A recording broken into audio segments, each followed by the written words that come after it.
Hello everyone, a bit of a different video from the usual today, talking about a channel and a person that I estimate a lot and that have also contributed deeply to my own understanding of medieval combat, say martial arts in general as a non-practitioner, and however as a military historian who naturally had much to integrate in this sense for necessity to its own background. I'm talking about Scholagladiatoria, that is not just a YouTube channel, properly the school of Hema, of historical European martial arts, founded by Matt Easton, who is also as a matter of fact, the inventor of the term. It was a great guy, really. It's one of those few people, that I don't follow. I'm not a follower by nature, right? And I have also at this time, unfortunately, I don't have all the free time I would like to expand further my knowledge in certain fields. So I stopped consistently watching anybody's YouTube channel. But this is one of the few ones that I fall back on sometimes to get some info, because back in the day really helped a lot.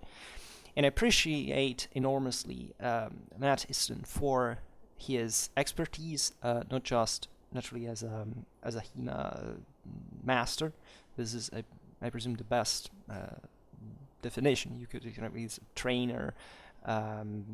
He properly. Those are the guys that if you don't know what this whole thing is about, Hema has also he explained, and I hope not to go too much astray from the correct definition as a non-professional in the field. It's called in this way. I know many of you know what it is. As we've seen, we already explained what the acronym stands for. And it's fundamentally the studying and an activity aimed at the studying through theory and practice of the historical evidence.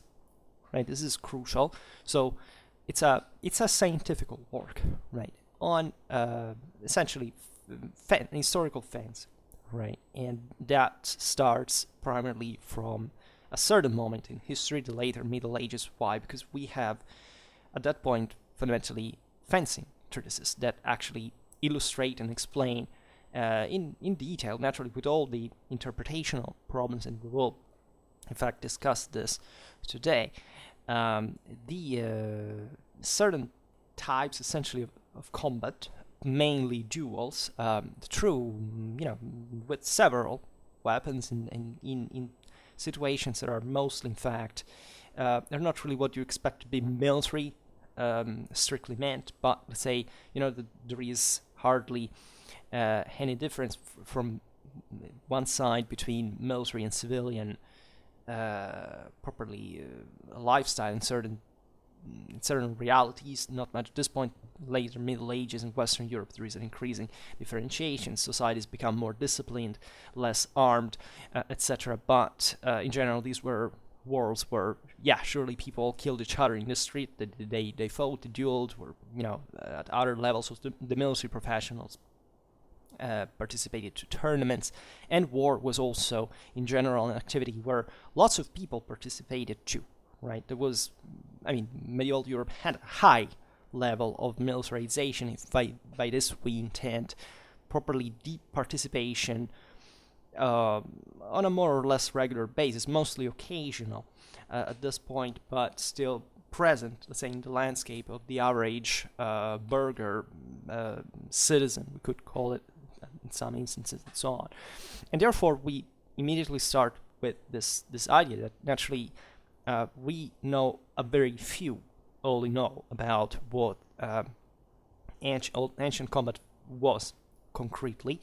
Naturally, the more we go on through the modern age, the contemporary era, we have an increasing amount of evidence. As the same Matt Easton pointed out, we also properly get a mindset and a language and an explanatory, let's say, praxis that is closer to us, and then we can see the same, basically, even thanks to Hema, their practitioners, their masters, etc. And I have a great respect for people who carry out these initiatives, who are passionate about it. I have Hemaists among my subscribers. I know that as I have reenactors, I have people who carry out other type of, let's say, we don't call them simulations.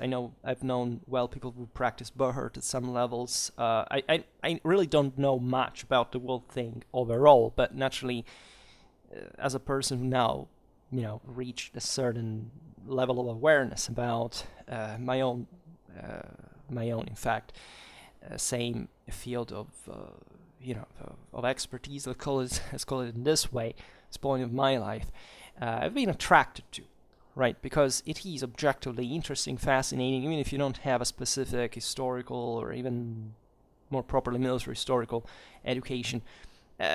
It's cool, right, to watch guys that fight, in a certain fashion. I don't know. We have all these experiences. Even when we were kids, we couldn't really distinguish the serious, historical research from something, we didn't participate to some events where there were knights clashing, things like those.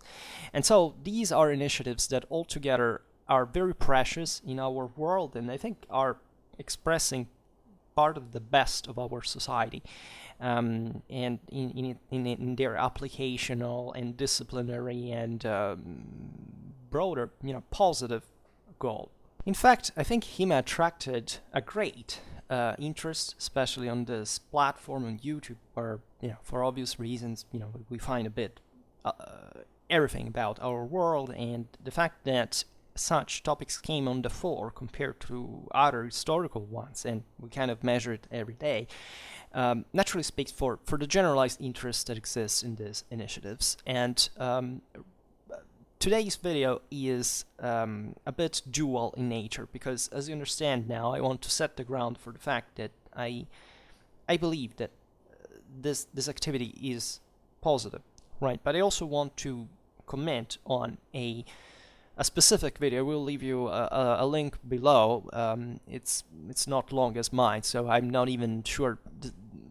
This is not really a video response, but just a comment on an issue that now I've been worried. I say it openly over the last years, because I've understood how important it is. The more I increased my own understanding in my own field.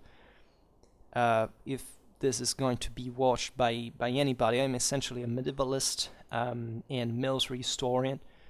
Just completed my doctorate, and I study specifically tactics, partly strategy, etc. But I also, since 2019, I've been reading and commenting on a series here in Schwerpunkt, the von Clausewitz von Krieg, right? And generally speaking, participated to some activities and made some studies, mostly privately, that now I can't digress on, that have to do properly with military history, strategic culture, and the art of war per se, right? And I don't want to sound, the guy thinks he knows best, but that's essentially what I do, right? So it's not, I can't do it better or worse, but let's say most of the things I know in my life, at the level of, not being able to discuss, interestingly about much else, right? It's this, right? So anybody will forgive me if I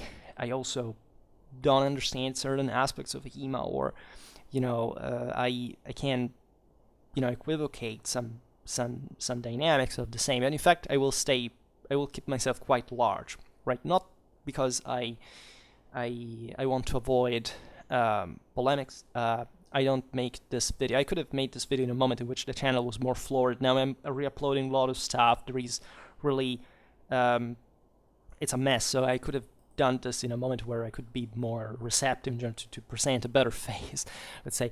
But I truly care for one aspect of this all that I decided to discuss, because I got incredibly comforted by having listened it stated by the same, you could call the father of Hema himself, at least for the acronym, as and surely for the lot of lot of the competence and the knowledge and the practice that he has and has given to others through his very hard and good work, right? I also go as far as saying I don't know, I don't remember whether Matt Easton was an archaeologist, so he has, however, a scientific background. He's not just a martial artist. He was not just into Hema, and is a very polyedric guy. He and surely has, if you have never heard of his channel, etc., please subscribe to him, because he really deserves a lot, and it really teaches you a lot of interesting things.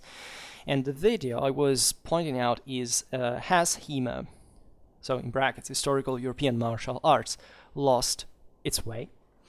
And as I was saying before, it's just 10 minutes, so I think it's also, it doesn't take you much away to resources to watch, in which he addresses, I have listened to it a couple of weeks ago, so now I don't remember exactly the specific words, etc. I hope not to remember, but the concept is crucial in here, that you see, a Hema father making a video that is naturally answering somebody else's question in general. In fact, I think the video was created supposedly for a follower that had posed the problem, is that has Hema lost its way, already tells you that, of course, as for any activity, there is some change in time, there is some improvement, there is some worsening.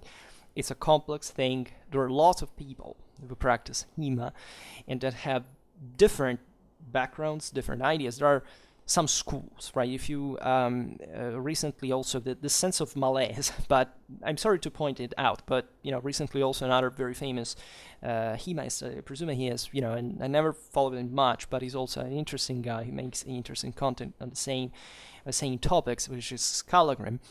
Made another video that is to say, is Hema too elitistic? It was fundamentally about not much the issues that I will comment on today, but rather on the fact whether these various Hema schools would start behaving more like they could have some sort of dogmatic trends, that is to say that they become too picky relatively to others' interpretations and so on. And he was making a very good, relaxing comment on the fact that any group, right? And in fact, I would like to point it out, including historians like myself. So I have nothing. I am very critical of historians myself, and of myself in general. Under that point of view, have problems, right? They tend to do things better in some fields, but they in their own naturally, hopefully, and worse in others. And of course, we all have to understand it, to learn from one another, and also, it's improper to compare certain things at certain levels, let's say, but and this is also part of today's video, but in general, it's understandable. Like if you pick I must say this, I have essentially a negative bias towards any single human group. Right? I can't say, right, that if you ever followed my videos, you know that I am fundamentally an orthodox guy. I stand mostly towards with alongside with orthodoxy, with authority, with order, with hierarchy. I believe there is a civilizational value with it. I'm also very critical when I get at very specifically at some levels of something, and I realize that yes, while people who are incompetent and should mostly follow the authority, still the authority can always do better. And then when you achieve a certain level of competence, etc., you find yourself around the top. You're able to spot things that sometimes are mind-blowing. That is to say, but is our society after all so primitive in so many things? And reality being yes, right? I have an historian playlist where I basically comment all this, especially being critical about my own field. So I hope not to sound hypocritical in any field, because as I just showed you, like I can easily criticize my own. I may make a video, as a matter of fact, but I think what's wrong in general with historians, it is wrong in general with archaeologists, with philologists, with even with Hemaists, right? And today's video is not really about that, but it's really about, in fact, commenting on the what really warmed my heart by being told by Matt Histon, that is essentially, yes, there is a problem. There is the video he made was mostly conceiving Hema on the long run, or the medium run, like what is gonna be. What, the fact of having lost a way naturally implies a history of that. And surely these are fields that have grown very rapidly, also thanks to the internet. Actually, the same Matt Histon, I remember clearly saying that how the whole thing began on internet forums, right around the 2000s, something like that. So that tells you, even considering the amount of people who practice it today, there are really a lot. They are surely in the tens of thousands, at least around the world. And here we're talking just about European martial arts, but there are others naturally. And a bit of in fact, among the same. And in fact, I realized that the Hema's concern is mostly about this kind of, getting things right, and on the grounds naturally of not just of historical reconstruction, but also, and there where things get interesting properly, on how obviously Hema is practiced today, that he's not doing it for killing people, right? So, but that as a military historian, I must tell you, and this is already part of the issue we're discussing here, is that if you want to reconstruct something, ideally, at least, if you really want to understand certain aspects of it at the core, at the root, and they're essential, you have to take into account exactly what Matt Histon also became kind of a meme for. That is context, right? Which I also maybe, influenced by the saying I often pointed out, but I realize properly, given my path, the things I got into, I wrote, so that without context, things are really difficult to be gotten right. And this is so much overlooked. So to make a brief synthesis of the video, the point was saying, the more people are going to come without to participate to Hema without a specific, let's say, I say it historical, not meaning that they have to be historians, but let's say that they have to know, at least with a certain degree of, of objectivity and skill and, and competence, the evidence that is used in Hema to eventually try to reproduce certain aspects of ancient combat, etc. The quality of this community, what is from properly the purpose that the same Hema has, that is to try properly to have a positive, to draw a positive understanding of that past and that practice in its own historical reality, is going to lower significantly. And this is a trend that is present pretty much everywhere, right? I don't think I should begin from the end, but most of the problem here is it's like if you want trying to stem a dam with with your hands, right? It's going to be particularly complicated to stop certain, can say maybe mass phenomenon in this case, but surely certain dynamics that are going to be independent from your own control. That is, who are the Hemaists of the future, who are the historians of the future, and all these things. It hardly depends on the same historians, right? It of course they can do something about that, but if you look at just historical changes, the way they occur, like today's quality of historians is, for better and for worse, not the one that of 50 years ago. Quite hardly for anything that historians from 50 years ago could do about what would happen today, right? And this is really already a bit the point of the situation. That is, there can be a control from especially Hema masters and so teachers, and what is going to be passed on to the next generations, in a sense. It's just that I'm not sure that without context, in fact, this thing can hold in a generalized way, meaning that providing context for all Hema is to maintain essentially a Hema quality worth of the historical purpose is very, very challenging, right? Not because of Hema in itself, but because of society in itself. And let's say that a bit the same dynamics of massification that we see here and there, even for historical interests. I see it every day. I see them every day, and I find them dramatically fascinating. Unfortunately, at this point in history, I'm not saying that it's going to be unavoidably worse. I believe that after all, things will improve. That in the future will not necessarily that will be for sure a moment in history, because that many things are unpredictable, where people will actually have a good historical understanding. That is to say, not knowing by heart, some a story told by somebody else, but having the historical, so the methodological capacities to understand history on their own. I'm not sure whether it will ever exist. Maybe this one specifically, yes, acquiring methodological capacity, but also in there without a mass historical education, properly from a quantitative point of view for the same individuals, it's very difficult to achieve it in the first place. That's another thing. I don't think that things are going to dramatically improve in general, and this is not much to do with what I want to discuss, though. This has rather to do with what I have personally already seen, knowing some Hemaists that I've known a relatively few, right? I've known Hemaists who were just Hemaists, others who were also reenactors, others that were made Bohert, I was saying before.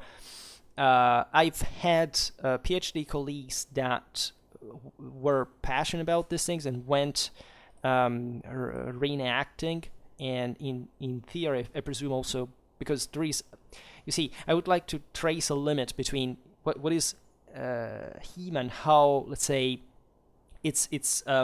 all its various brooklets can expand into other fields, right? I have personally met a lot of reenactors, for example, that reenact according to their idea with a historical positive understanding of combat. Well, medieval combat mostly, but we've seen also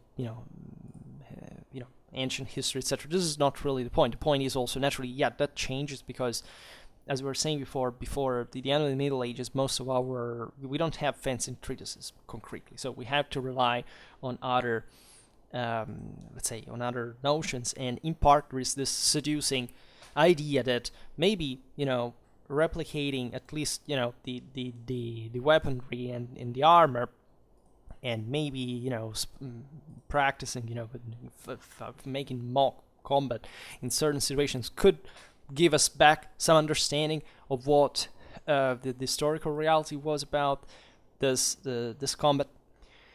I can't hide my virtually complete skepticism about any of this, and not much because what I've seen actually in other contexts, it's really remarkable, right? There is surely an enormous involvement and also motivation, right? There is properly an enormous effort and work and energy spent for such activities, right? The point is that I think that what Matt Easton refers to in terms of context may be much more underestimated by scale properly in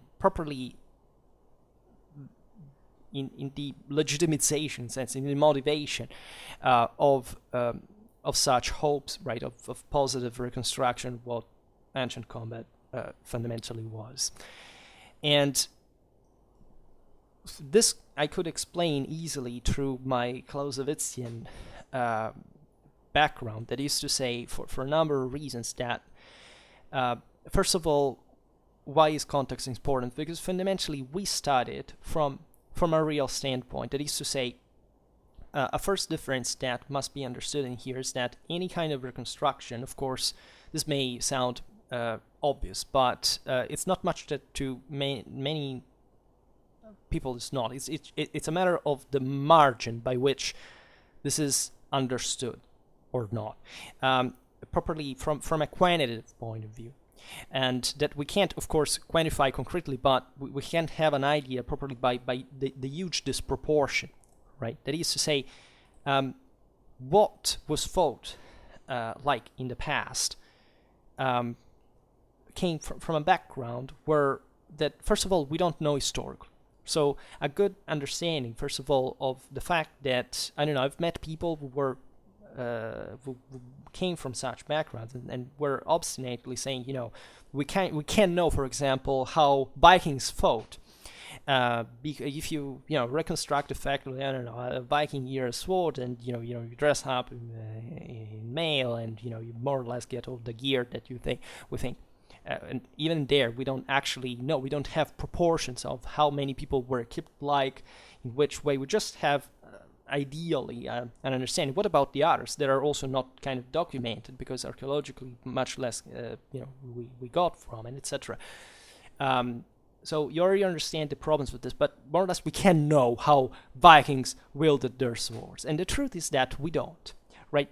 It's not that banally we say the physics of a sword naturally is something very complex that deserves a lot of attention, but you can, let's say, generally speaking, getting some essential data about its own construction, its own shape, its own barycenter, other things that surely I know much less than other people, but in general you can understand, yes, more or less what a sword was designed for in a specific context, and how it was, generally speaking, compared especially to other swords used. But the let's say the capacity of replicating a moral dimension like a human mind, right? Not even a human body, because that would also be a thing in terms that we didn't change anything basically from a genetic point of view from Viking times or from Roman times. So we are always same people, but that coupled also with a different mindset makes a complete difference. Superheroes never existed. We know more or less what people from certain pre-industrial backgrounds, even as warriors, look like.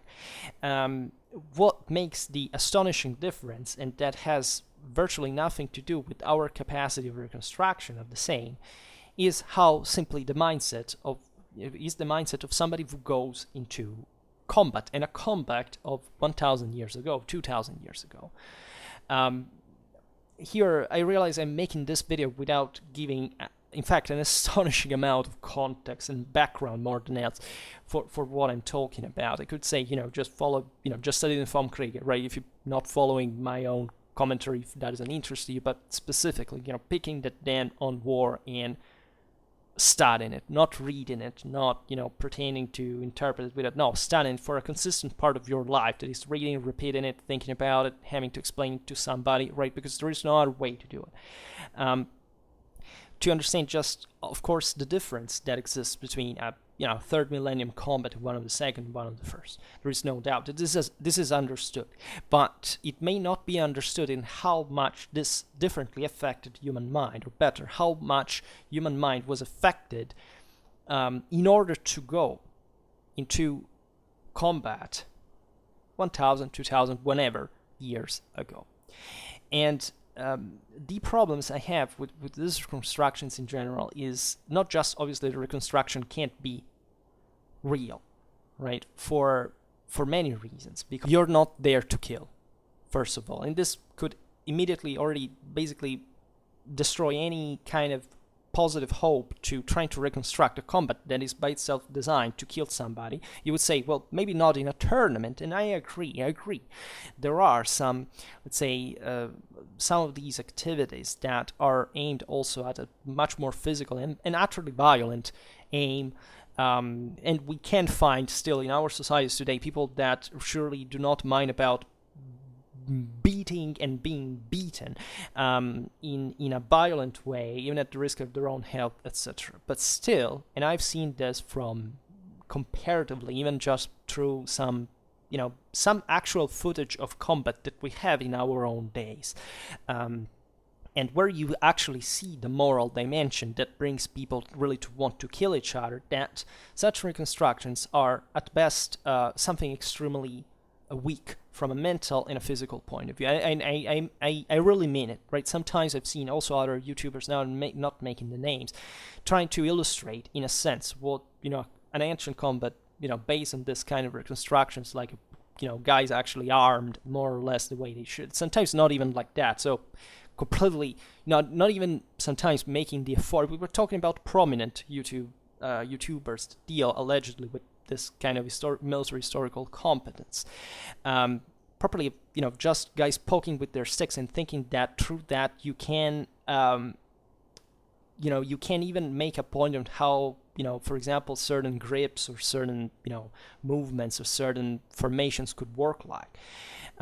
We are at levels of people that do not even study Xenophon or how they a formation worked, right? There are lots of people, I'm sure, that think that practice in such environments do not know that a formation can't really change side quite easily or make a 180 turn degrees, if the individual guys turn, because they maybe have never reflected on the internal logic of a formation and how men were chosen, what kind of men they were, also properly from a psychological point of view. But once again, contextualized in a very different world from now, and pretending that through that you can have some meaningful historical, reconstruction worth of some positive character. And this is crucial for a reason that I want to express now. So if we are talking about duels, I am, more than willing to accept that there is some good, there is some positive achievement, let's say, obtainable through Hema. And that is, however, still unavoidably flawed, but by far, like, it's unsatisfactory. But at least you can get a tiny bit of positive info. Like, we could be just at 10%, right? Because, again, if you are not fighting there really for the sake of whatever the sake could have been at the time, you can reconstruct situation where people, I don't know, maybe really didn't want to kill each other or were overly protected for some reason.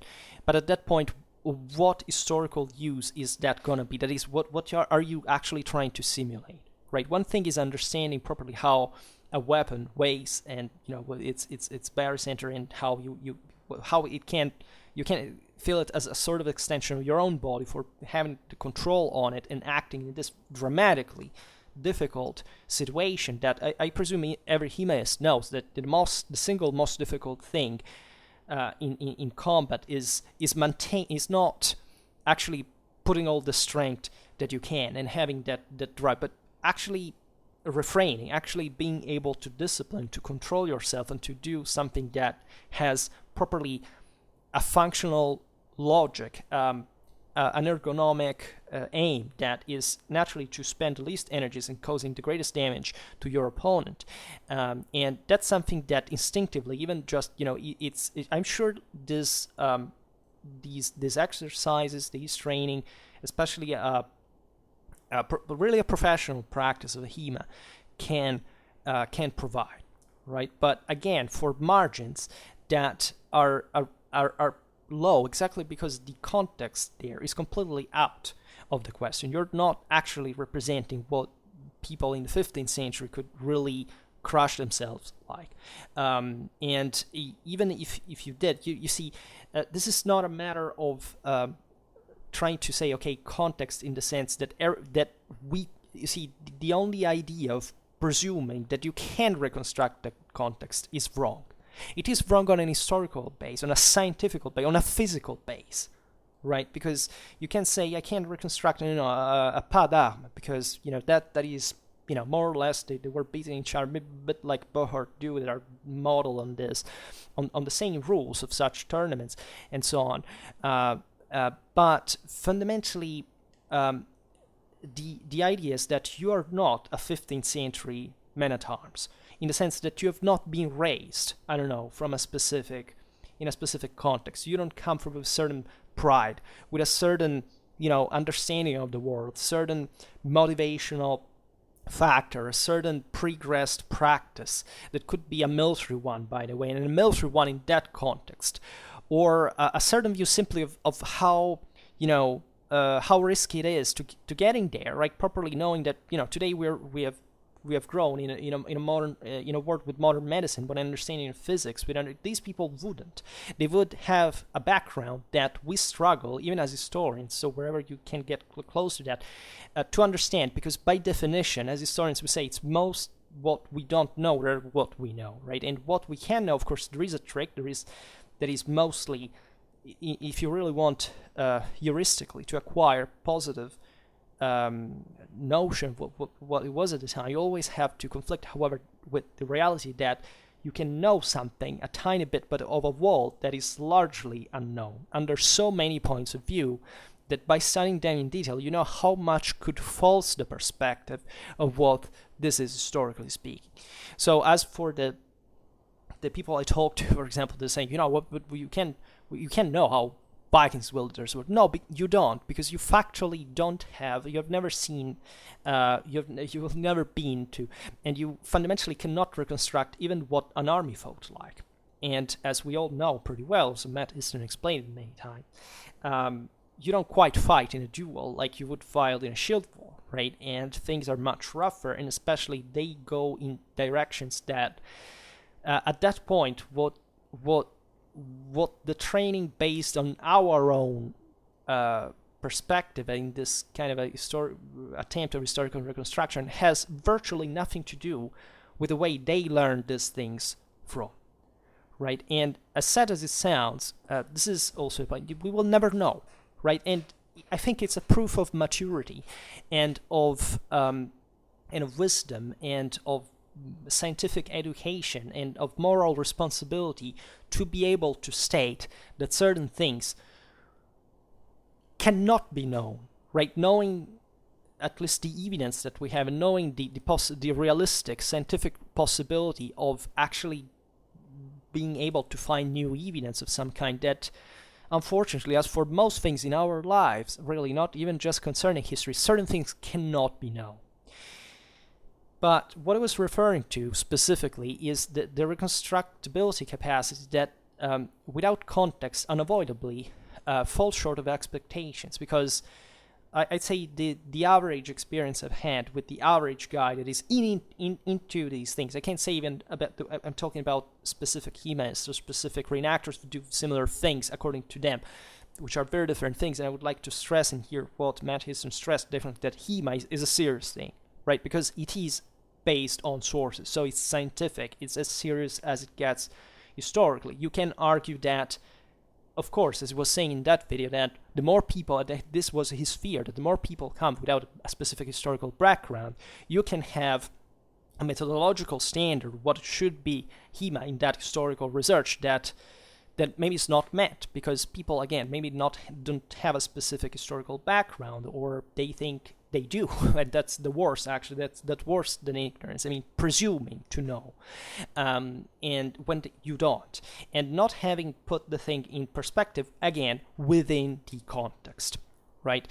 And specifically as a military historian, what I make the astonishing, dramatic, and unfortunately most of the time useless effort to explain, I assume my own responsibility, maybe in the way I speak or expose things that are sometimes, as you understand here, full of digressions, etc. But that I repeat over and over again to be very, very clear about is that I believe there is essentially not just a positivistic bias that I've tried to illustrate in part here, but also a technologistic one. That is, this is normal. This comes from essentially wooded Hema, in a sense, broadly meant, not referring to the single competent people that exist in a substantial manner, but the average, right? The average is a Westerner rising in a world more or less with, internet access, video gaming, certain, wargamistic bias of the idea of, what kind of effect does it make if I use a weapon rather than another, and that's gonna make not just a duel, it's gonna make the 1 versus 1, it's gonna make the tactics, the battle, the war, right? And this is a completely anti-clause. This is basically an anti-Clausewitz in conception. It's completely the reverse of what really the dichotomy of combat tactics strategy really is. That is to say, historically, weapons technology do not make tactics, but the other way around. That is to say, they do have an influence on it, but it's dramatically minority compared to what tactics are needed in that specific way for the weapons to adapt. And most people will not understand that because they don't have context. Because if for them, what all combat gets down to is how beefy or the guy is, or how what kind of weapon they use, whatever.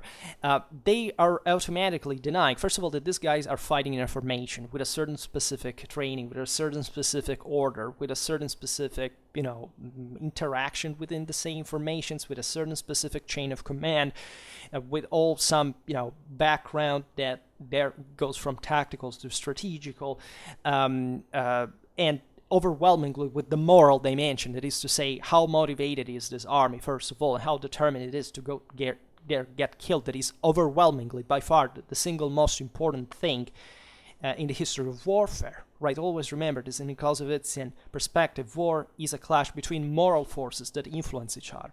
Right? And without any further references to that, if you don't understand that, I don't know. World War I, for example, was this is an example where I got it happened to me. I must say that that YouTube unexpectedly is a much more polite community than Facebook. When I posted some of the same videos I made here on Facebook as well, sometimes people that you understand, they just can't get there. And they can't get there because these are the same ones that are going to tell you that, I don't know, World War I was fought like this because of machine gun and shell fire.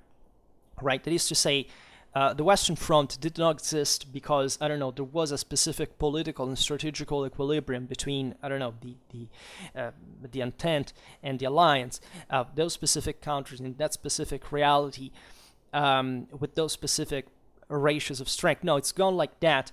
Trenches from the Swiss Alps to the North Sea, moving just a few kilometers for essentially for 4 years, just because it was machine guns, man. It was technology who made that, right? Aside from not realizing that, of course, in the Eastern Front it wasn't like that, then in Mesopotamia it wasn't like that, and in Africa it wasn't like that, and that naturally things change in the meanwhile. And the problem there is not technology. Technology is what you see on the tip of the iceberg. If you decide that this iceberg has to be for the rest submerged, it's like, again, the guy who thinks that what matters is what weapons you're using, and you see there as a tip of the iceberg, you don't see what's behind that, and that holds the whole thing. That is, first of all, the reason why that guy is going to fight. Why are they there to fight? That's also why, for example, this kind of deadly warrior approach is nonsense, because of course, even if these guys met for the first time without knowing anything about one another, with the significant asymmetry, and they went at fighting, immediately there would be a situation for which the guy who is at specific disadvantage and evident disadvantage would abandon that way of fighting.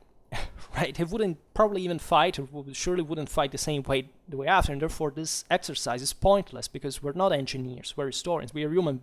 We're not measuring machines, we're measuring human beings, right? So how hard, an axe can strike, or it's literally one of the least, if anything, relevant things in the history of warfare, right? And also, this is exemplified, by the way, by another fact that is a bit against this wargamistic, categorical, doctrinal mindset. That is to say, if you look at how people fought 1,000 years ago in certain, take Europe, there wasn't this dramatic difference. Right, more or less, every people had the same type of, especially the sedentary ones. With the steppes, there is an even different. But even in there, the technological potential was ridiculous, and the differences were also ridiculous in that sense.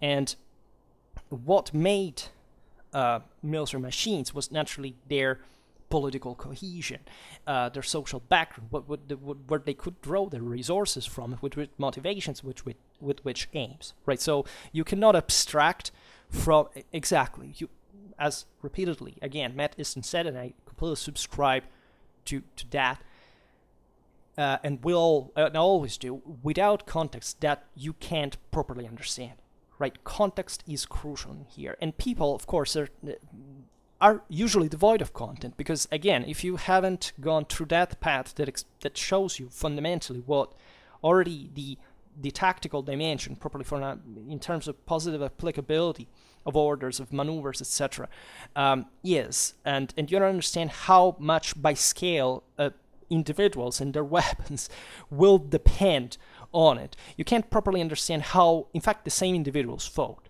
right? So this narrowing down on just the arms and armor perspective is personally, and I see it this all the time, a bias that is very deeply rooted. This is not a matter of Hemaism or reenactors, whatever. This is deeply rooted in the average person, because the average person is, by our educational systems, not brought to reason on certain things. They do not receive a specific education on these topics, and there is no way you can fix that, right? You can't fix that if a person in their 30s have never really heard of this, and they've never made an effort to understand it. There is hardly any way you can change their mind about these things. And sadly enough, I must say that for the very contained, let's say, direct personal relations that I've had with people involved in these environments, that is the single most, let's say, spread and serious problem that I have noticed. This complete lack of context in because they think, I know what context is. No, you don't. Exactly, because context needs to be always expanded. That is to say, the reason why people can study history for a lifetime is that, of course, there is much more than you ever can dream to possibly need to know in order to even pretend to dare to say that you know something about history.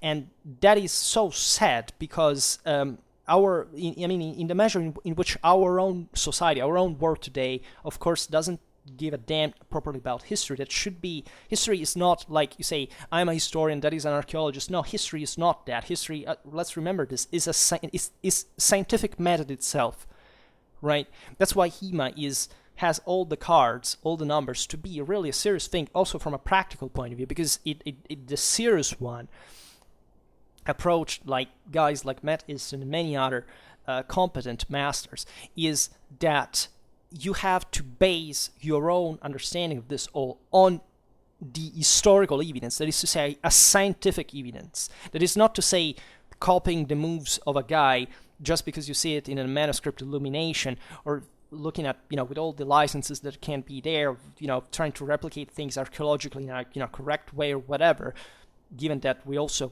have lost a great deal of our understanding how they even made certain things, and that we renownedly basically don't know anything practically about, and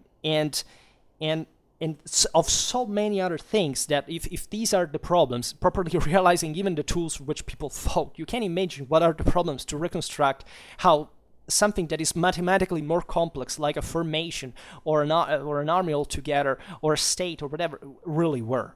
Right, and this is the problem that we face every day, just by historical standards, and that it seems to me that is not addressed enough in these communities. I'm so passionate about this because, as some of my followers already know, I've had, my life has been affected sentimentally by this, because I had to struggle at some point with a person who was directly with more people, right, and especially one that was involved in these things, and that I had really difficulties to illustrate this situation, because I realized that for her, it was a matter of she needed to believe in that. It's not that and this didn't come from anything like that Hema specifically is, and that's why I surely appreciate his activities. I like this person a lot, even with all this different philosophical view, right? That is much more practical than philosophical, abstractly meant. Believe me, and that however, I realized it was a way to help. It was a way to say, look, that you could make this thing really much better if you took awareness of such. And the reason why there are these obstacles, and that's where I want to get, and that's where you realize that this is a problem that is not going to be solved tomorrow, and this may be actually one of the greatest civilizational and challenges that we are facing nowadays, is that the reason why certain activities attract the majority, I presume, of people that get into these things are actually not historical, are actually not scientific. They have to do with everything has to do with politics, so I will not descend into the details of it, but they have to do with their own identity, their community views, the country where they are from, sometimes they're the social classes where they're from. They need to replicate a model that is the most instinctual one, is mostly the one of the warrior, is hardly the one of the soldier, right? Why? I think this can be observed quite easily, how from publishings, from reenactments, from a lot of things in our popular culture about historical theme, there has been a dramatic shift, for example, towards what? The migration era, right? Towards tribes, towards not, more complex, elaborated, advanced systems, towards, if you want the simplest, the one that you can mentally, and it's completely false from a historical point of view, even in that case, approximate to, all that matters is the single warrior, right? Because people have issues today, deep issues that derive essentially from situations of poverty, of margination, of ignorance, of frustration, and the immediate impulse is, I want to beat someone, I want to fight, I want to relieve all this stress, this anger. I've met Hemists who told me about this, who told me that they were fighting and that they knew lots of people in those environments that participated or in reenactment, etc., to fight their own demons, rather. And I'm not against the idea that it could be useful actually to carry out this activity, because, as I was saying before, there is a discipline that you have to attain that could actually fit. But if this often goes, as I've experienced myself with, let's say, political ideologism that fundamentally is refusing properly civilization at its roots, in its foundations, in its pillars, in the idea that, for example, the warriors have been long crushed under the heels of civilization because tribes were surely not, a moral or a positive reality to live compared to our own. These people sometimes get phobic, right, and they lose all the temper and the discipline that could have had, because you touched them in the point where they were the weakest. And that's exactly what warriors are. They can make an astonishing individual effort, but they can't look at the broader picture, right? It's much better to be a soldier, better if a citizen soldier of a state, of a modern nation, of something that has a complex and developed, and in fact, intelligent and broader and more morally sophisticated, more refined, say better, system than, a tribal society that lives exclusively out of plunder and slavery and fundamentally doesn't even recognize non-freemen as human beings. And you can, this is nothing to do with Hema. This is, as you understand, I see this also in history. How many people I meet that are literally obsessed with certain specific times and places and peoples, where you understand that there is an ethnic bias, there is a nationalist bias, there is exclusively a sense of lack of crisis of identity, of lack of purpose, of something that cannot be given but through real discipline, through the one that we have scientifically and modernly developed, through actually the harshening of certain situations. I mean, what's the weakness of warlike, of tribal societies? The weakness of tribal societies is that they are indisciplined.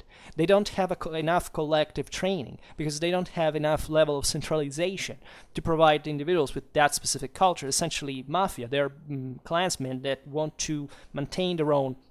In fact, they want to maintain their own horizons close into their own business, and they don't want to be touched by anybody else. And this is the same kind of touchy and aggressive behavior. They have necessarily at that point to invest in that individual strength, which is exhausting, right? Because it contemplates just a dramatic effort from an individual point of view, but it doesn't get anywhere in a broader civil, cooperative sense. And it is that, it's those same societies that eventually realized that of course they had to evolve, and they lived like that, not because they were evil by themselves or there was something deterministic about that, but because very often they didn't have any other possibility of living differently because of lack of resources, because of difficulties of that kind. And many people, right, the masses of the West or the westernized country, the ones, post-socialist world, etc., that, came for the first time in history on the fore because we enriched ourselves dramatically, especially starting from the second half of the 20th century. And that naturally didn't come from a developed educational background. They were just peasants. They were illiterate. They were nothing in that scientific background that is required to understand a complex civilization. Of course, cannot be schooled or effectively schooled or educated just by our own educational systems that are utterly appalling in terms of lack properly of true education. And of course they react in front of the difficulties that stem from being part of a certain background or having lacking possibilities of being increasingly pressured and having no tools to respond to that, to resort to things like you can see it in right and left, right? It's always tribalism at the end of the day. It's always a moral disease. It's always something that essentially vents itself into its own declaration of their own moral, and hence is what historically was military inferiority. And if one doesn't get this point, if one doesn't properly realize that we have a problem as a community altogether, and we can't hope to fix even something so promising and interesting and fascinating and that deserves so much credit and merit, in fact, and admiration, such as like Hema or any other activity that is based on by constitutional, let's say, on some scientific standards that, of course, vary in degree, right? Of course, it's not that there are differences in stages of education, but at the same time, if I think such a great and meaningful individual in Hema, like Matt Histon, complains that Hema may have lost its way because essentially people who come may have fundamentally less interest or not enough, independently from trends here over time, but not enough interest in learning what a historical context is. And I would add a military one, because the art of war is not specifically something invented for, as a high-sounding thing, but it is exactly how, it's being taught in modern military academies for the purpose of having a positive application of the military instrument by political mandate. The question is, you can hardly understand anything about that reality. Right, and all the problems, the enormous problems that we have in the first place of saying, I can't reconstruct how people fought just by trying to simulate certain aspects of their fight based on certain specific sources, get completely washed away if you don't even make the effort to understand what the hell we're talking about in the first place from an historical point of view. And believe me, it's atrociously difficult. So from one point, it's obvious that the first solution may be like, we need more interdisciplinarity. And I think Matt Easton was making the let's say, this point exactly in his video, talking about this, that we need, I think it was mostly referring to different schools, different, let's say, backgrounds, coming also from, martial arts from other countries than just the European ones, etc. And therefore bringing in definitely as much knowledge as possible. And that is always crucial indeed. In a way or another, if you expose humans to knowledge, they're gonna grow. In a way or another, maybe not satisfactorily, maybe not structurally. That's all a problem. And the systematization of it, of the method again, but especially the determination. Surely there is an enormous will to learn, but at the same time, you have to be very honest also about not deluding people in believing that they can factually acquire some higher degree of competence in certain topics just by essentially having practiced historical things. I don't believe it is possible, because once again, if one starts from the point of view that what you have in your hands is what makes an outcome, and not how much you want to kill the person in front of you. We have some serious problems literally with the ABC of warfare in the history of mankind, and with the reality, the historical reality that we get from the evidence of it, not just from history, but from biology, from psychology, from lots of things that also Hema do contribute to point out, but that in a sense we know in a much broader and refined and structured and developed and systematic way, just by the accomplishment of our own scientific community today in our civilization. So I don't think that that is going to fix the problem by itself. And the problem of fixing the problem from within the same human community, I have problems with that too, right? I believe that masters surely are the best people who can do this, and they have a discipline, they have surely a leader mindset. I think Meta-Eastern is what goes much closer to a real professional officer rather than a tribal warrior, right? As it's been this thing thrown around now that we have to call our military warriors, right? It's a terrible mistake, and properly revealing the civic, moral, and political and historical illiteracy of the world in which we live in today. Properly, completely misassessing. In fact, just the people I've met sometimes coming from these varied backgrounds did properly what is in fact the difference between a warrior. I found people that got, like, people obviously from the third millennium who got touchy because I simply said that tribes were essentially the ones they were, and that there was a development because they identify sometimes into that, right? So as for also what Scholagladiatoria was saying, there is a bit of sectarism to sometimes, that group of that school tends to have a vision that conflicts with the others, and there are on Facebook this vicious attack. It's normal. This happens in every field. But he said still, let's calm down and let's realize that we can do better. And doing better, I believe, as Matt Easton says, is by dramatically extending context. When I heard him saying that, I said, wow, so we are like, I felt comforted for my modest perspective to hear really an authority of that caliber to pointing this out, because it's all I've been realizing and collecting from experience and from any. I have a multiple. I have some Hemists here amongst my subscribers who ask me things sometimes. I know reenactors. I know I've known people through the internet who were Hemists. I know people in person who were Hemists. I try to mix things with reenactment because I believe that even if they are two different and separated things, and there is no say mistake about the thing, that still that broader cultural background I was saying before that generates certain visions is rooted sometimes in the reasons that make some that are commendable in a sense, because I must confess that make people partake those initiatives. And I must confess this, to be completely honest, because here I realize I say very strong things, but I think they're real, and that we all pass, and I can definitely subscribe to this as well, that we all passed through that mistake.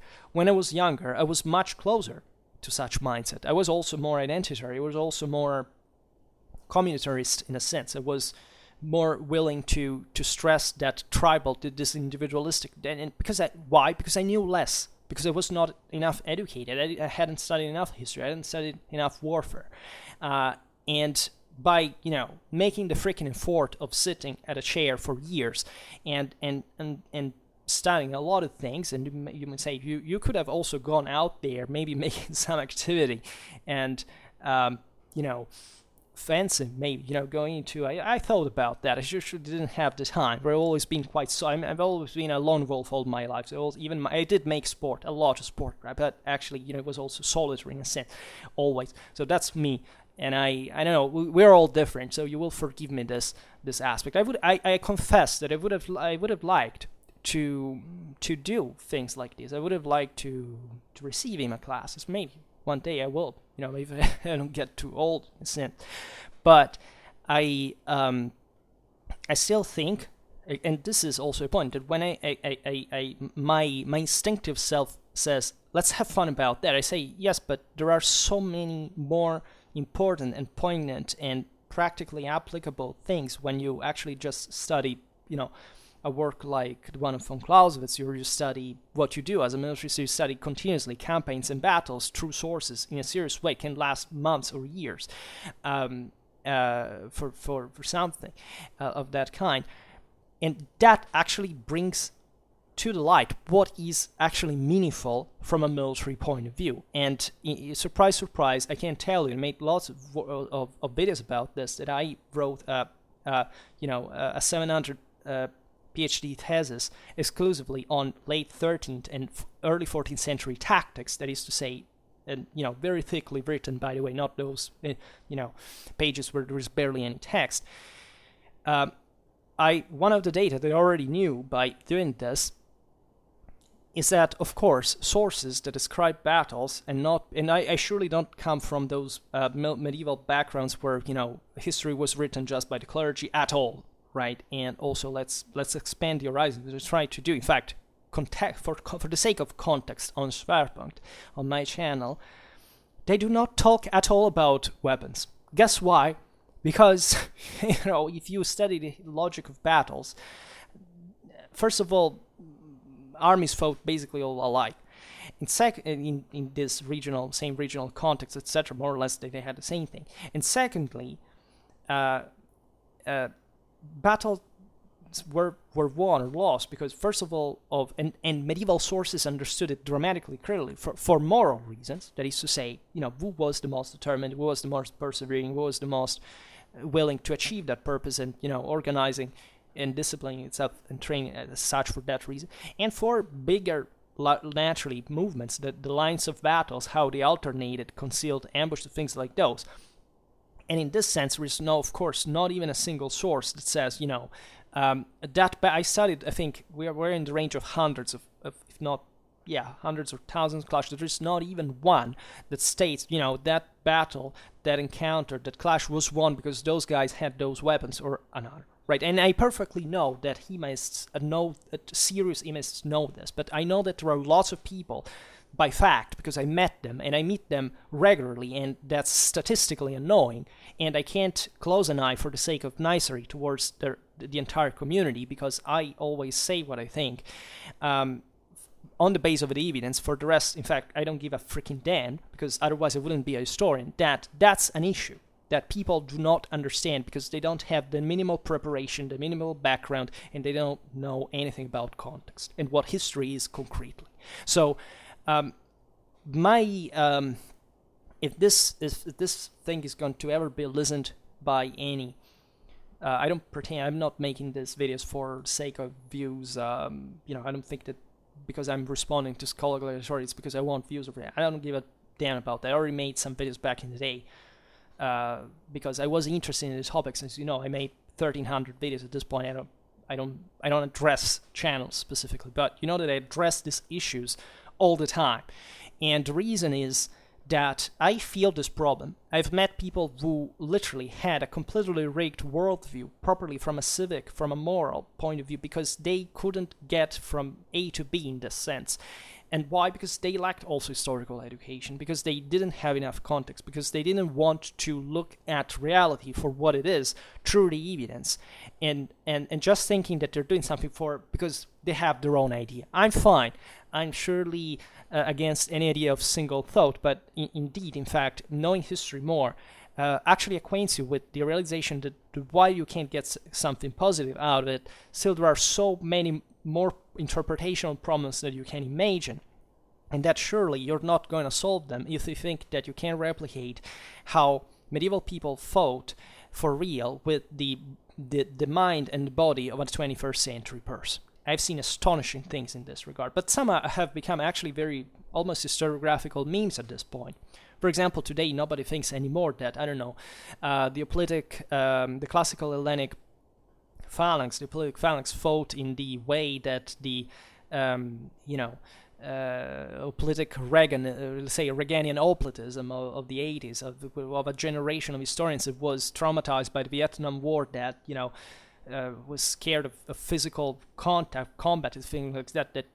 That those phalanxes fought just in an all thickly compact, perfectly orderly thing, always with the overarm grip, always kind of, just maintaining cohesion, line, and just like that. We are increasingly discovering that those mindsets were dramatically more pumped and obsessed and radically violent than we can ever imagine. And having come from years and years of studying of these psychological aspects as well, to see some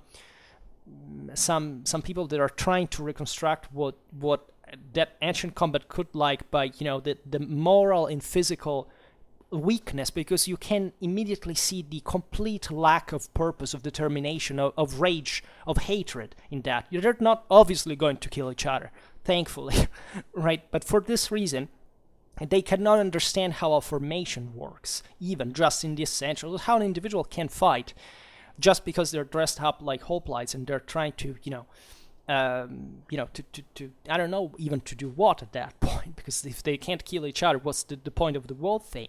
How can you think you can get even close to that? It's nonsense, right? But if you ask them, they all seem to have an opinion and to have a very high, in fact, appreciation of the same, and that's quite narcissistic and egoistic, and frankly, it's directly proportional to their historical illiteracy, which is utterly disturbing in an environment where people are also supposed to show others. And this is something that, if these things were done just by themselves experimentally, okay, people do a lot of weird stuff and serious stuff and even dangerous stuff and criminal stuff. Okay, we all know we're not going to solve the world's problems just by wishful thinking. But what I really feel for, and I'm very vocal about thus, is the historical education to be delivered correctly, right? I can't allow people to go out there to that, just because they beat each other sometimes in the most violent, kind of burned things, that they have any kind of military, historical, or strategic education, just because they bleed or they break themselves some bone. And maybe in the aftermath of the interview, they say, because the most important thing is logistics, man. Like that, just like, first of all, as if you couldn't screw up with a completely perfectly supplied army, or, ask them if they have the strategical education to know, for example, on a given territory, to establish their own camp, to make the army cross to be well supplied, and see if those men actually understand what logistics is and how it's just one of the many things that are individually important, are virtually insignificant when you take a much greater view of what war factually is. Right, there are what is boring of all this is that there are even some principles, again, of identitarism, of even masculinity or sexual gets refined in gross way. That there are some also spiritual orientations that are oddly concentrated even in certain things. I can't say that I have nothing against anybody's beliefs as long as they don't harm anybody, but let's say that idea of tribalism goes, not surprisingly, in parallel with a lot of neo-paganism. Why would there be, to so many reenactment dedicated to the Middle Ages and say, the 14th century, 15th century, neo-pagan bands singing there all the time, and people, maybe you understand coming from their background, that whole have reasons for example, not being Christians or whatever, but that you understand are not historical reasons. That is to say, these people, of course, have never studied history of religions most of the time. So by talking to them, I did, and you perfectly realize that, and they have a sclerotized, decontextualized, fixated mentality that reflects itself in this kind of sectarism, of fanboyism, of paranoia, because there is also a lot of mythomania behind this and narcissism behind these activities. Look at me. Right? Look at how the fact we're cool because we go up, dress up like, migration era people. But and then, what do you think about the world problems today? What do you think that history can help and sometimes I've met with people that were literally reenactors coming from, specific countries. I'm talking about the Western world, right? And going around, making these shows, and they literally didn't know like the ABC of their own country's history. We're talking just, what were like the most important, I don't know, rulers of their period were the most, kind of political dynamics. Like they had zero. They didn't know. I can't say it specifically. This was a German guy who made German reenactment. He had never heard of the fact that of Frederick II of Hohenstaufen, had never heard of the fact that for example, of the inheritance of the Sicilian kingdom, the various struggles with the various policy within Germany, the privatization in front of the German prince. Zero. Like, this is a person that is supposed to go out there and kind of draw people into history. If he's able to do it by going around wielding swords there wasn't much greater reconstructions, but let's say dressed up as a medieval guy and not even knowing literally what I think in any German school should be taught, like since primary school. Here there is a problem, and the problem is not reenactment, even it's not Hema or whatever, or activity that goes back to reconstruct. The problem is utter ignorance from all sides of society that is utterly appalling. And therefore, as for many things, the question is, let things being done by experts, by professionals. That is, when you get to their level, you can have a discussion. You can essentially say, okay, well, let's talk about this, or maybe if you're not at that level, you can ask them. And unfortunately, I know by experience that there are lots of people who just, my colleague, I could say the same thing. I always been very explicit about the fact that for me, a title also doesn't mean anything. I found professors that say utter bullshit, right? It's not because I'm a PhD I say, you should only listen to me or to a PhD. I've never done this because I've seen people making mistakes all the time and also make mistakes all the time. But these ideas are something that I measured, right? I measured them politically, I measured them militarily, my military historical studies, measured them historically, and measured them socially. And I have problems with the fact that I'm living in a society where we allow many things that surely go wrong, and these are surely some of the least offensive. But don't think that these things cannot fuel harm. They don't fuel communitarian harm. Right, I've heard other things about Hema that also Matt Easton was commenting on, that there is a lot to improve, like in any other group. So I know that the communities are aware of such problems, etc. But let's say at a more scientifically developed stage, there may be like what I've experienced constantly, because I don't know much about the rest. So I also need much more context for so many things, including the ones I'm criticizing, because I really want to believe like that communities are better than what they are. It's just I'm hurt as a consequence when I acquaint them, and they are not, right? So I don't have a specific bias. If I wouldn't have a specific bias if I hadn't actually statistically got an overwhelming response in that direction when checking the evidence of it, right? Because again, I can even criticize all things wrong that go in history. I will do it. I already done it, going gladly. So I'm completely transparent to this. I can be involved. I can be also naturally biased myself in a subjective sense. I give you everything because I know historically that this also happens all the time.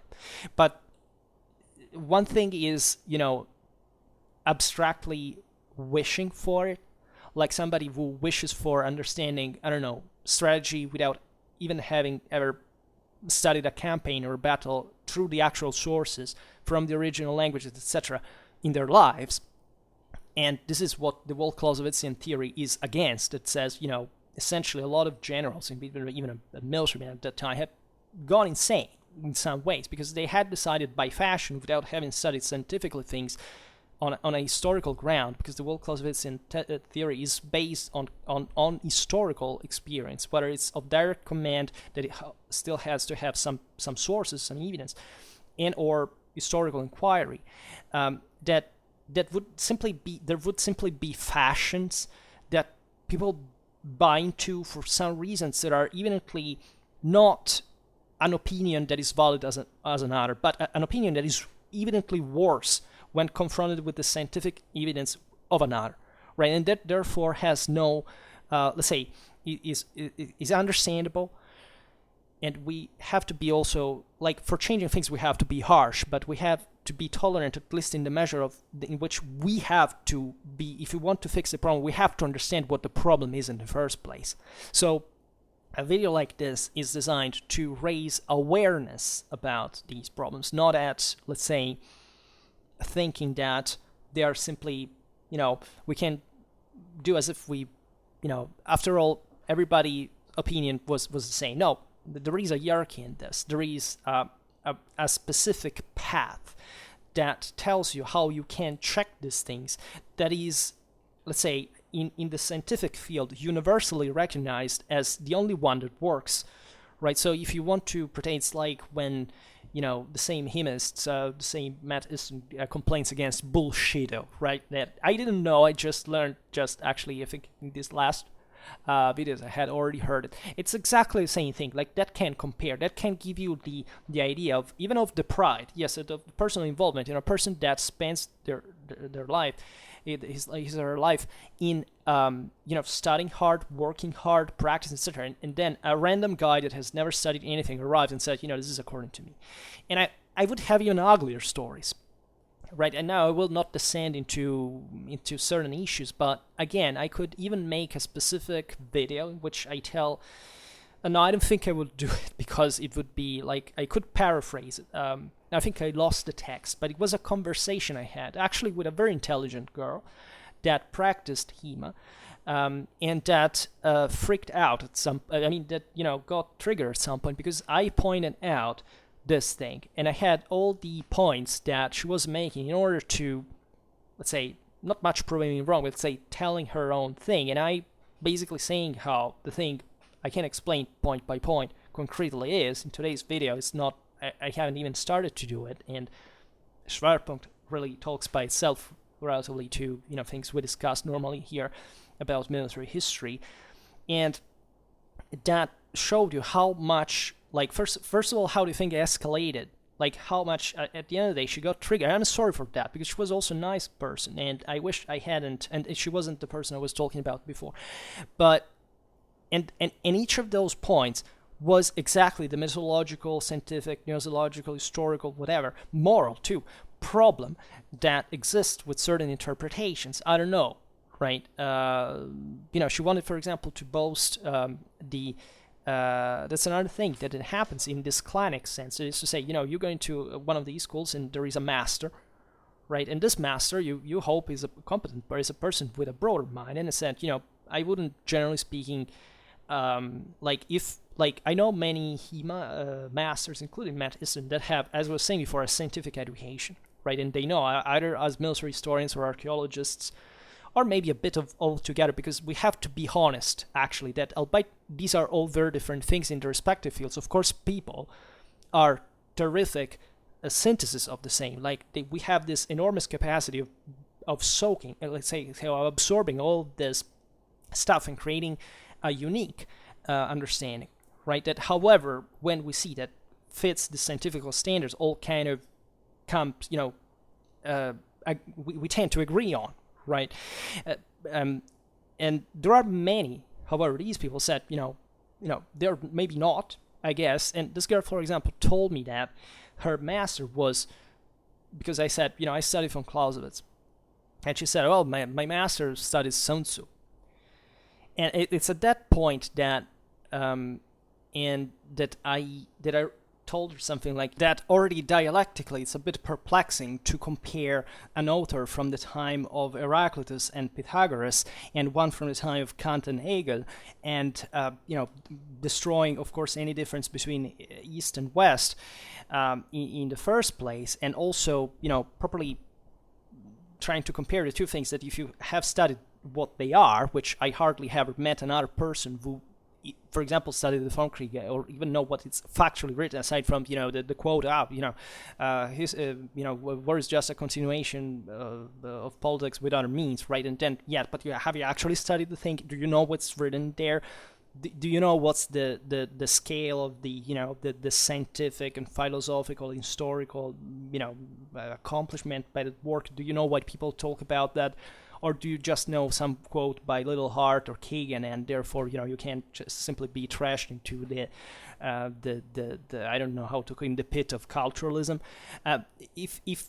If one has never answered, it cannot honestly, because like you maybe in front of other people you can do it, but if you don't know how to answer this question, the problem is fix that, see that, because people who have done this are going to spot that you haven't done that, and it's not a matter of what they think, but it's a matter of what is being explained, again, by scientific standard that doesn't quite work, right? It's like with technology. It's like, if you study history of economics, history of science, so you know that technology factually is just, an instrument, something to essentially used, created for a specific purpose. It doesn't create a purpose by itself overwhelmingly. Does it take me to tell these things? No, because these things have been, at this point, if you want to prove them wrong, you have to fight with an oceanic historiography that I fear the average person really doesn't have the even the time to even read. So it's a problem, and I can measure naturally also where my own limits stop, because I also haven't done that, because most of the people can't cover most of this, but we have to naturally also maintain this scientific standards by either studying things by ourselves and topping it, hopefully in your own field of expertise, and other, just listening to the top people that, generally speaking, are much more, in fact, if they are competent in their own field, are much more explanatory oriented than doctrinally oriented, which is instead something that happens way more often the more you go at the bottom of it. So, to me, this issue is of excruciating importance, because this may be even maybe nobody cares about my advice, right? But if, again, anyone, or my very much appreciated, I say my Scholagladiatoria, let's say, we're not naming Matt Easton specifically, but the people that I trust and that I agree with, and that we find, in fact, a meeting point. You see, we come from different backgrounds, but we agree on the core problem, and this is not random, right? Because, and instead, most of the people who are not from those backgrounds will not agree on the core problem, because agreeing with the core problem would mean that there is something wrong with them. And we are, emotionally, it's always hard to say there is something wrong with us. But at the same time, if you want to be a better person, you have to work and change and improve, and that's what we're supposed to do. And in my opinion, evidence always points towards that direction. So the point is obviously, I wouldn't like to be so brutal, but it's obvious that, as far as I'm aware, there is no such thing like, a university or faculty of martial arts, right? Maybe in the future there will be. So naturally also the scientific criteria of evaluation of these things are going to be lower, right, than probably something more constructed on a specific, tertiary educational path and so on. So this is not to say, again, that there can't be quality there, because maybe lots of masters and practitioners in Hema are maybe PhDs in military history, or in arms and armor. I've met some. At least I know some of them, and I think that that's great, and that's obviously going to bring quality into the thing. But if we are worried about the trend of these activities, the question is, we have to confrontate with the fact that we have to clash against the same reasons that may want to bring people to be part of them. That is to say, I understand that this is another, controversial topic. I hope it doesn't offend anybody in this sense, but it's obvious that, here there is also a product to sell, right? And I say it also as a historian as well, because if I want to see my articles published, my books published, whatever, if I want to have my videos watched that are much more easygoing, of course I wouldn't say the same things the way I do in a scientific publishing, but it's as if, I have to sell the thing, right? I try to sell the thing by sticking to certain standards. It may be, of course, that for the sake of getting of profit, people leave of these activities, that there may be also there an economical interest. This exists in universities as well. Universities today are lowering dramatically their educational standards because of the sake of cashing, right? Call for papers today are utterly disgusting. There are certain entire chunks of Western historiography that in the last 30 years they're complete garbage. We have to be aware of that. Well, the same thing may happen at any other social level at that point if universities mirror actually, well, the average, called, the trend, right? I know that there is, okay, well, let's not digress further, but you understand that there is also an interest in, for which it's, let's take more people in, then we will think how to make them work in that sense. Well, one of the concerns that were expressed by Scholagladiatoria were that and by others, by also Scalagram was addressing that in that video about, I don't remember again, but it's easy to find, it's one of recent ones, about the elitism, yes, of Hema, that these things can get into competitions, and the problem with competitions, again, is basically the same historical one I was making before, right? Are we actually becoming historical by making this a sport? Like, again, if you're not going to kill a person, how is that historical? Exactly, right? And I know, because Scalagram was talking about that, is saying, there are certain schools that, for example, there are certain debatable things, at least, that happen there that, for example, is if the competition of it, because naturally these duels have to have some rules, and in order to ascertain who wins, who lose, right? And, for example, it's not by being touch, making a brutal example now, he will scorch me, but, say, I will touch with the tip a guy, and say that's like in Olympic fencing, like, that's a shot, like, you have won. But because in reality, that tip would have not broken the armor, would have not, made sensible damage, whatever. So the whole logic of the combat is completely rigged, because of course, again, it has nothing to do with the most radically psychophysically violent reality of what warfare has always been. And therefore, again, if you're trying to reconstruct at least that in part, I know that maybe it's not so warfare oriented, it's more that dual and that kind of philological understanding of, as we were saying before, defense in treatises that are written in very specific contexts. But again, the question is, what are you doing that for? This is the first question that you should ask everybody, like, that does whatever. Like, it's not to stop them. It's properly to make them reason. What are you doing this for? And there are good chances that even if you start things for the wrong reasons, you will improve over time. As I was saying before, same like me. Like, I wouldn't like to be the same guy who started university back in the day, because I had a lot of bullshit in my head, and part of this bullshit, I see it exactly in the same levels at the beginnings of certain other environments, still at university, still with what I'm about to now interrogate people to decide whether they can pass a history exam or not, so that by certain standards I'm reliable, right? And more than that, I am very I don't know, I'm throwing myself into a very harsh, a world of pain by letting a video like this out. I hope not so, because as I was saying before, I don't get enough views. But if anybody listens to this at some point, there may be some, like, who's this guy? Why he's talking about this? Right, he's not even a chemist.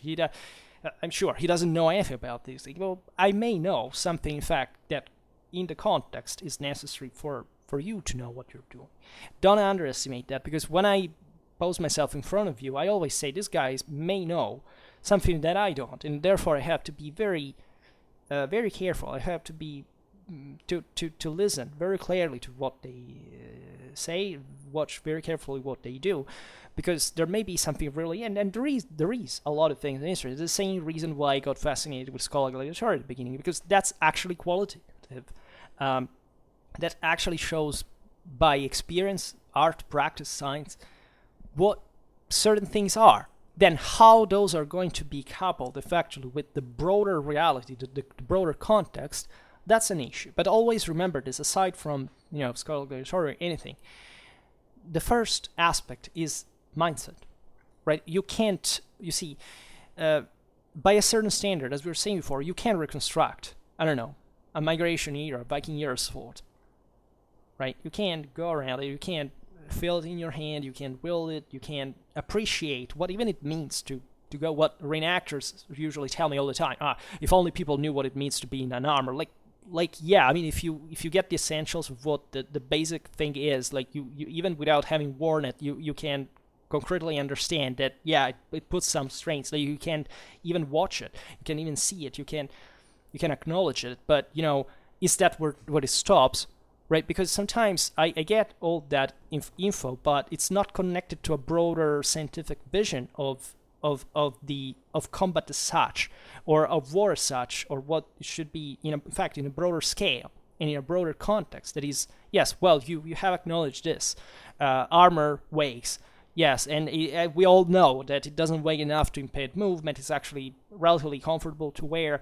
It tires you down just by, because you have to work more, physically speaking. Yeah, we all understand that. Is this some arcane, occult, special knowledge that we took reenactment to figure out? Yes, I know. Probably for many people, yes. Maybe I needed to. Maybe I learned it at some point from a reenactor for the first time when I was a kid. But concretely, do you know, if you had to explain really, I don't know, how a medieval army from the end of the 13th century, I play easily here because of the aforementioned work I wrote, or the early 14th century actually fought, like, how they were lined up, how they were actually organized. That is to say, have you ever posed yourself the problem of saying, what the actual tactics was? I can tell you that without background, even professors failed with that. And why though? Because I cheated, because I am the one, and I cheated the legal way. That is to say that I am the only one who studied that for the first time in certain specific contexts, and it turned out that nobody has ever realized, again, an elephant in the room that I pointed out, and it was accepted scientifically. It says, yes, this is correct. Why wouldn't we see that? So never think that, as this is a mistake that I personally never do. Never underestimate people, especially never think that that your knowledge is something fixed, doctrinal, unalterable, and that especially the worldview. And if you fail at that, you will proportionally fail at trying to reconstruct that reality. Because if you ignore so much the single most important thing, that is the mindset of somebody living at that point, and that's where you screw the worst, right? You screw up the worst on, because you fail essentially to understand the single most important thing. That is, you say, but we can't understand the mindset. Yes, we can't, but we can grow closer to that. And if you don't even make the effort, that takes years and years and years of studying on the actual sources. Lots of things that people don't even give a shit. Like I found, I don't know, by experience, again, reenactors that, were apparently, providing some, historical competence about, to quality to their research, because, they picked up, a digitalized 16th century manuscript where it was described, I don't know, a type of combat, and says, oh, look, these guys, contrarily to what is thought, I don't know, people fought with the lanks, even in tournaments, on foot. And I went to read that, and by experience, now I can't remember exactly what was the lines, etc., but by how it was written, actually, and having read so many other similar sources, say this could easily be actually a real tournament. I mean a cavalry combat, not lanks and foot. And the thing was based on some assumption that the guy had made in the text without evenly any preparation. But there were so many people who got, I don't know how many likes, how many appreciation, because that guy is a reenactor, he must have some ingrained historical competence behind it we don't know, that we can't see. The truth is that what you don't know and you don't see is what people with actual scientific background actually do their entire lives, and to be eventually properly ignored completely, because what's the last time you actually read a scientific work, like an entire monography or articles in a systematic fashion, not just for finding a quote or to answer a Facebook discussion, but to actually have studied it integrally as a part of a multiple years professional work. That context, that mindset blows your freaking mind. And the worst about that is, of course, that you can't know it by definition, because until you don't get there, you don't even know what it is. And this is the problem we have. We were not there at the time. We don't know what it was. And we have to ask ourselves whether what we do in order to try to get closer to that is obviously helpful, and of course the essentials are helpful. Like, we're not stupid. We understand that, yes, fancy trees can be studied because, they tell us something that it's eventually meant also to make another human being understand. But the question should be, what's the heuristic value of that?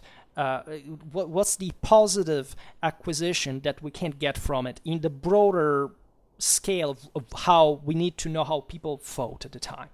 Is it revelatory? Have we gotten anywhere close to properly understand how they vote, in first life? Because those are mostly the least documented realities. As we were saying before, mostly the sources do not talk about those things, and not because they weren't there, but because, believe me, and I have plenty of examples of that, also very famous figures that fought like that, but didn't feel for cultural reasons the motivation to write about that, because first of all, it seems so natural to them, and that's already by absence actually a great historical assessment that we should be very, very, very sensitive to, instead than just finding the thing, this thing is written in a source, picking like a product in a supermarket and forcing it in a context that has nothing to do.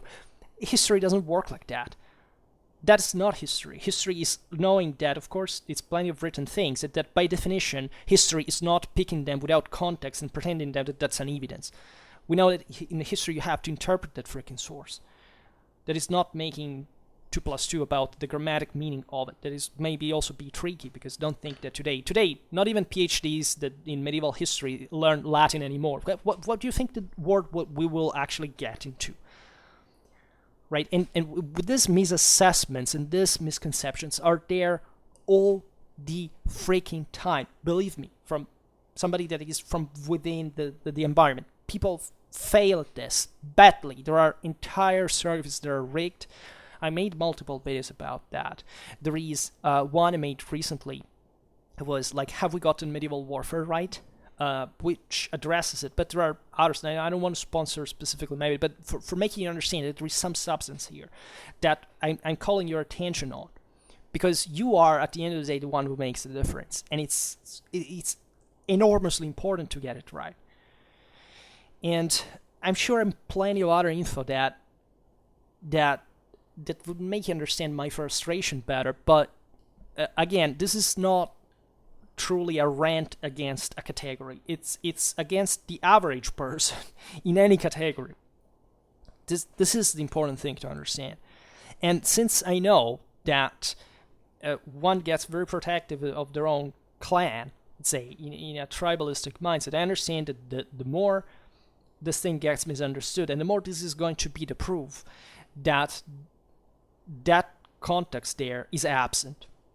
The needed context is absent, and and that's why I make the work that I do, because otherwise, what for? And again, it's mind blowing, and I'm sorry that also my channel is all under restructuring. I'm changing a lot of stuff. I'm re-uploading bad videos that I made a long time ago, etc. I'm trying to make things running more smoothly in the future, but. If you ever listen to this, I don't know when, from which background, which curiosity, whatever, just know that, yes, there is a huge problem, and this problem stems at the root of our community. It's not historians' fault, it's not archaeologists' fault, it's not Hema's fault, it's not reactors' fault, whatever. It's as if it was all our fault altogether, but not about, let's say, the category per se, right? It's not about, because the category per se is born out of a virtues system that has a scientific root. Then it's upon us to improve it, and to in the first place, and that would be already a big deal, and that's the point of the video, if we actually stuck to by those standards that, believe me, that we already established, believe it, are not that dramatically difficult for an intelligent human being to stick to. And it seems, however, that it's becoming ever more difficult, ever more demanding. And therefore, that's why I'm not optimistic about the future in the short medium run, because it seems to me that now the trend is at making things, cheaper and easier and less qualitative and less, and this is to be seen everywhere. I want to make a last comparison. For example, this shift towards tribalism, and towards the individual perspectives. Like, this is other thing that in warfare, you have to understand the perspective, man. You have to see it from the eyes of the guy on the field, otherwise you can't understand. No, most of the thing is you have to actually think from the above, which is a completely different thing, and this is exactly where the core also of strategic, of command properly lies in, from a military point of view. But aside from that, Osprey Publishing, I wanted to make a comment on that. Maybe we'll make another video. If you look at the stuff, I basically have all of them, this stuff. I have at this point collected them mostly. I haven't read them, not even a tiny part, but over 10,000 books of various kinds. There were lots of Osprey books, and I've noticed that over the years there are, like, if I don't remember when they started, like it was in the 80s, in the 90s, I don't remember, but it's in the last decades. What you can see easily is that there is all naturally a marketing strategy that fits, however, with how popular culture has transformed over the years. And while at the beginning, in the 80s, the 90s, let's say approximately, these are military historical books, as you know. The military historical interest was a bit more for like people who had some properly military interest. Like, they were mostly, I'm not a great fan of the category either, like of war gamers, because also lots of these mistakes come from, not for war gamers themselves, who usually are more strategically literate than other people, but still, there are very serious methodological problems. I made a video about the war game issues as well, that were about things that back in the day were more civilizational in nature. Like, and mostly there was, let's be honest, an Anglosphere bias. So it was mostly, Napoleonic era, right? These things that you can see also in Scholagladiatoria are a bit more pointed out. Of course, the 100 Years' War, the Napoleonic times, the English Civil Wars, etc. All these specific content that are a bit more evolved, because naturally you understand that these are already, even with the 100-year war, we're not talking about tribes, right? So we were in, the more thing went on, the more popularized, the more the internet, social networks, pictures, video games came out, and the more Osprey began to publish things that were ever more let's say narrow in nature. Let's say, let's describe this specific type of trooper. And this was already since the beginning, like so, but before it was much more, like, I don't know, unit or corps oriented. It was about that institution, the military institution, the broader political issue. At this point is, let's understand, like in a video game, what can you equip this guy like, right? There is much more focus on the detail. It's good, right? But sometimes I read them and I realize that there is all a much better background that could be pointed out properly, that would be impacting from a mental point of view, that would be much more important than what the single guy was like. And by the way, it's always an approximation in a sense that is even well done, right? I love Osprey, telling the truth, so I have a positive bias towards it, that the shift towards something more also tribal in nature, toward, for example, recently, late antiquity migration era, has been booming. Why? Because people on the internet, I see even through my videos, are searching for that ever more.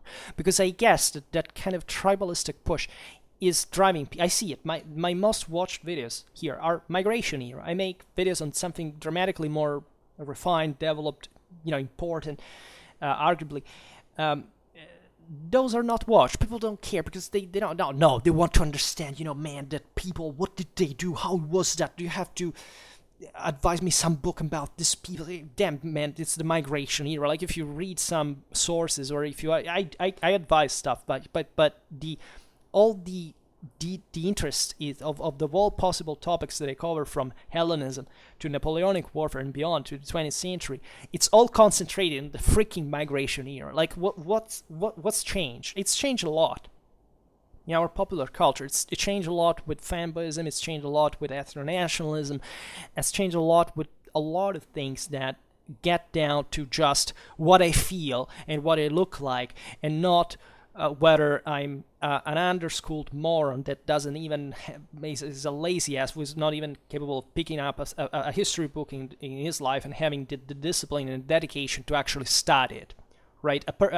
Your ancestors from the migration era would have spit you in the face for the disgusting slob that you are, right? And this is definitely not what they want to hear. But I have seen behaviors here that are close to mental illness, of people that want to literally leave and dress up like them because they want to re-emulate, vicious societies, again, as I was saying, based solely on expansion of the right of the stronger to oppress the weaker, on slavery, on human sacrifice. And do you think that is actually what you want to? That's what our society is shifting towards in terms of popular sympathy. I love the migration era. Maybe incidentally, I started my first bachelor thesis was on warfare migration, and that's why I also make a lot of videos on it. But then you grow up, right? I don't know whether these are all kids. They aren't, right? I see they're well grown up men, right? And but it's still disappointing at so many levels when you realize that by context you understand that overlaps completely and matches perfectly with all the other dynamics that you spot at so many levels. So I hope that this video is very harsh. Like, even if I try to keep it, always as a non, I didn't want it to directly viciously target a single, a person or a group, but just certain attitudes and certain behaviors that I can't even recognize myself in, or someone else that maybe I esteem, but that I see that thing as well. We all this is all on all of us, right? Doesn't stop to you. It's not to blame a guy because does something.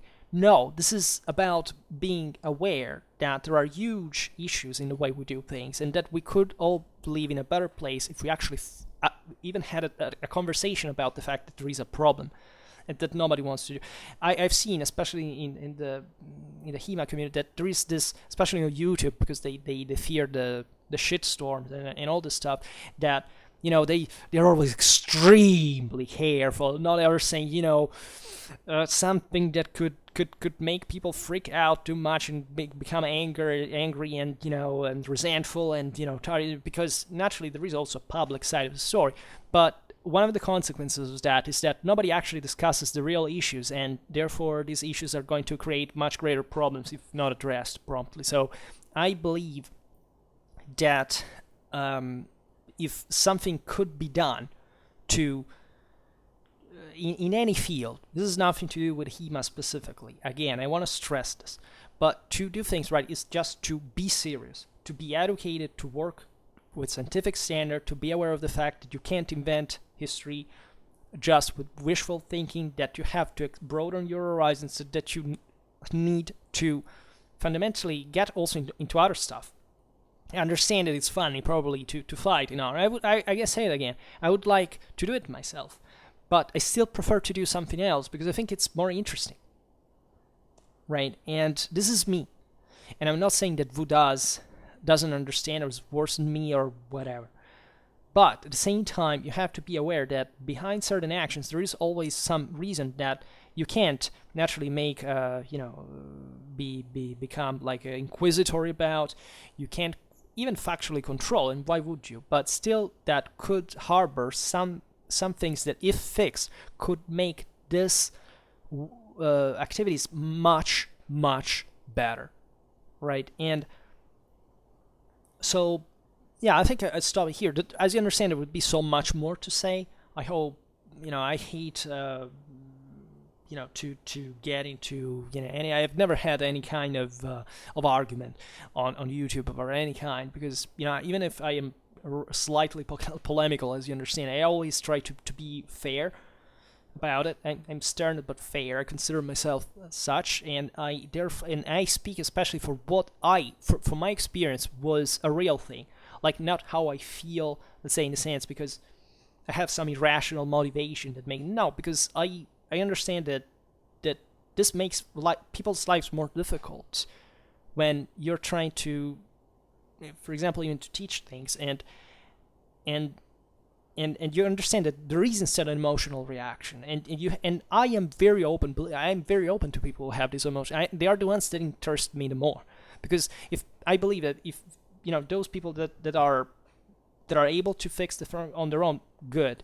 They already know. The ones that have this reaction, I would like to give them something for believing more, because I see an insecurity there. I see something that doesn't work that I would like to fix, that I would like to help with things that I had the possibility to learn through my own experience. And I can't be wrong, like anybody, but still chances are that passing through certain paths, well, you can't be always wrong, and that there is something maybe you came up with that can really help people. And I wish, believe me, that in my life some people understood, because it would have been better really for them. It would have been even better for me, in the sense that I would have not had say some consequences therein from maybe some relationship and all. So, but for my moral standards, that irrationality is it's very hard to control, and this is surely what warfare started, recreated, simulated, whatever teaches us. But it's exactly there that we have to really become stronger, because if we can control that, we will have acquired that will have happened by having acquired an understanding about this world that is not irrational, that is not emotional. It's highly concrete. It's highly scientific. It's highly, let's say, evident, right? Properly in the sense of a historical evidence. And I wish this was clear to so many people, and instead it's not. So again, I hope this video was, some thought-provoking, even challenging. I've never done anything like this before in all these years, because I thought it would have been too bold in a sense. Now I feel like, from one side also didn't maybe care about it much, but today I feel really challenged to do it, because it's really what I got to after so much time of testing, let's say, my own curiosity, my own trying to detect, to objectify certain dynamics. And honestly, this is what I come across with every single day, factually, and by different degrees, that the reactions, the stats, even as I was saying before, it's even just about what people watch and are interested in, that tells you so much about that. It's probably the easiest thing in the world to understand a person's political background, for example, by knowing what they're interested in historically speaking. Like, so easy. It takes some time to get it, but when you get it, you can't hide. And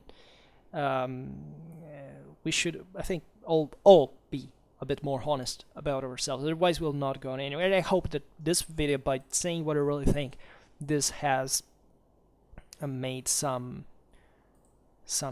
point. So for now, I just hope that you enjoyed this video. If you did, please share it. Otherwise, leave a like or subscribe to my channel if you're interested in my upcoming content. And for now, I thank you heartily for listening to me. I wish you a nice time, and see you next time. Bye.